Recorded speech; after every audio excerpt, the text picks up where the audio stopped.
Hello, नमस्कार। Big boss OTT season 2 में एल्विश यादव ने घर के अंदर एंट्री ले ली है। एल्विश यादव के घर में एंट्री लेने के बाद घर का माहौल एकदम से चेंज हो गया है। लोग इस गेम को शरीफियत के बजाय अब ऐसा लग रहा है कहीं न कहीं कॉम्पिटिशन वे में खेल रहे हैं। एल्विश यादव ने 2-3 बातें तो स्टेट क्लियर कर दी पहले ही कि भाई घर में मैं आया हूँ तो बवाल करने ही आया हूँ। जो मुझे लगेगा उसके मुँह पे मैं वो बात कह दूँगा। तुम्हें बुरा लगता है, तुम्हारी मर्ज़ी, अच्छा लगता है, तुम्हारी मर्ज़ी।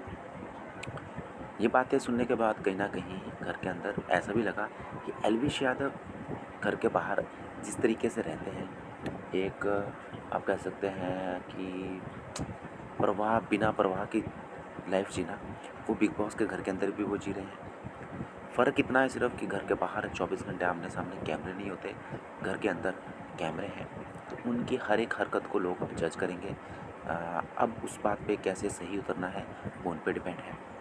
2-3 बातें मुझे अभिषेक की अच्छी लगी, जहाँ पे अभिषेक ने कहा कि घर के अंदर बिना बात के अगर ना लड़ो, तो सही है।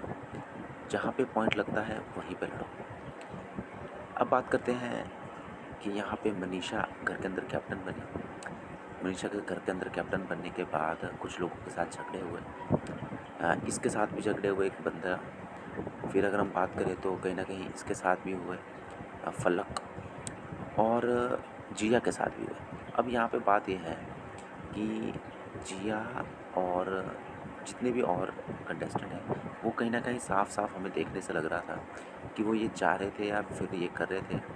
अब खुंदस कह लें आप या फिर एक अंदर की झिझक है वो कह लें या चिड़ापन है वो कह लें कि वो मनीषा की बात नहीं सुन रहे थे। मनीषा जो भी कह रही थी, वो बात को सुन ही नहीं रहे थे। इस बात पे कहीं न कहीं अभिषेक ने साथ भी दिया मनीषा का और ये भी कहा कि भाई ये कैप्टन है, इसका काम है कहना और जो ये कह रही है, वो अगर तुम सुनते हो, तो ठीक है, अगर नहीं सुनते हो हर का बात पे तुम मना कर रहे हो, मैं नहीं करूँगा, नहीं करूँगी, तो फिर तो इस तरह से घर चलना डिफ़िकल्ट हो जाएगा। मनीषा जब कैप्टन बनी, तो उसने जब खाने वाली बात की तो वहाँ पे भी जिया मुकर गई, फलक मुकर गई और वैसे ही सारे मुकर गए। जब जिया ने कहा कि बेडशीट अच्छी नहीं है तो वहाँ पे भी वो मुकर गए। जब जिया ने कहा कि भई छत के ऊपर वो तुम्हारा साफ-सफाई अच्छे से नहीं है, तो वहाँ पे भी वो सारे मुकर गए। तो ये तो साफ नज़र आ रहा था कि थोड़ा चिड़ापन इन लोगों के अंदर है।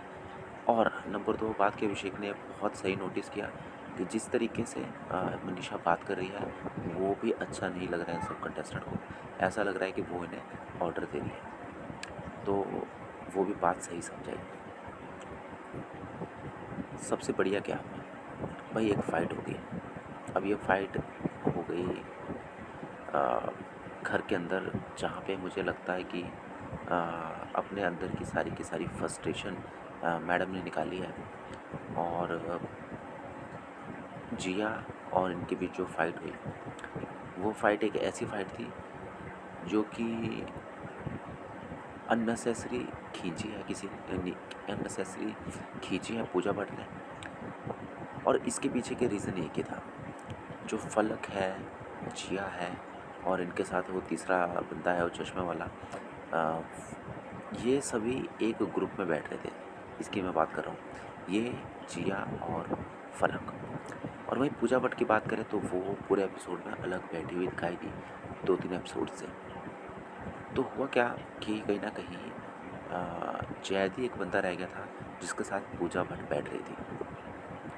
अब ये फ्रस्ट्रेशन इतनी ज़्यादा हो गई पूजा को, क्योंकि अभी तक पूजा जो है एक लीडर वाली लाइफ जी रही थी। ग्रुप में पूजा लीडर थी, लेकिन अब सडनली पूजा को साइड कर के फलक अलग जा चुकी थी। फलक, जिया और वो चश्मे वाला अविनाश एक साथ बैठ रहे थे। तो ये बात इतनी खटक रही थी, इतनी खटक रही थी, तो जैसे ही पूजा को मौका मिला जिया को ऊपर भड़कने का, तो वो भड़क गई। लेकिन अच्छी बात जिया की ये थी कि जिया ने आराम से सुना, जहाँ-जहाँ जवाब देना था वहाँ दिया।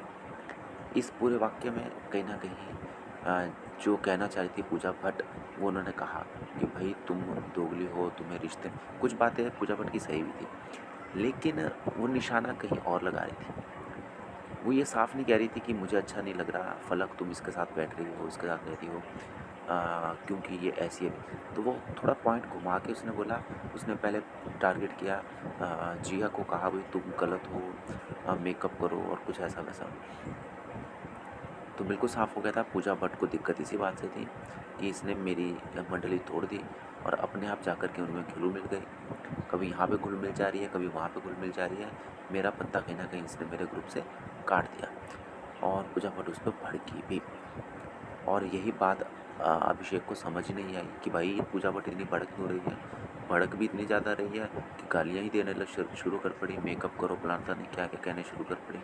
तो वो फ्रस्ट्रेशन हमें दिखाई दी। तो साफ था। और ये मैडम तो ओवर एक्टिंग की दुकान है। कल तक इसको जिया के साथ रहने में कोई प्रॉब्लम नहीं थी। आज जब पूजा भट्ट गुस्सा हुई तो ये डर गई और डर के मारे कहने लगी, मुझे तो समझ ही नहीं आ रहा कि मैं जिया के साथ कैसे बैठ गई। मुझे तो ये समझ नहीं आ रहा कि तुम वहाँ पे बैठी हो, तुम मेरे साथ नहीं बैठी हो। पूजा भट्ट मेरे से अलग कैसे। ये ओवर एक्टिंग की दुकान है। तो कहीं न कहीं एल्विश यादव के घर में आने के बाद, मनीषा के कैप्टन बनने के बाद और जिया से जिस तरह से पूजा भट्ट चिढ़ी है, गेम कंप्लीटली चेंज हो चुका है। अगर एल्विश यादव इसी तरह से गेम खेलते हैं तो उनकी आने वाले दिनों में लड़ाइयाँ ज़बरदस्त होने वाली हैं। और अगर हम पूजा भट्ट की बात करें तो फुल ऑन अब क्लियर हो चुका है कि पूजा भट्ट जलन जब फील करती है तो वो सामने आकर के फटेगी ज़रूर, हो सकता है थोड़ी लेट फटे। अभिषेक अभी भी बहुत बढ़िया गेम खेल रहा है, मनीषा अच्छी गेम खेल रही है। मनीषा को जिस तरह से अभिषेक ने समझाया कैप्टेंसी को लेकर के कि आराम से बात करो, प्यार से बात करो, मुझे लगता है वो बिल्कुल सही था। राइट नाउ मैं कह सकता हूँ कि अभिषेक घर के अंदर ज़बरदस्त चले हुए हैं। अभी तक एल्विश यादव का ये क्लियर नहीं है कि वो स्पेसिफिक करना क्या चाहते हैं। आने वाले कुछ दिनों में वो क्लियर होएगा कि उनकी गेम किस तरह से होने वाली है। वेल आपको क्या कहना कमेंट बॉक्स में लिखें। धन्यवाद।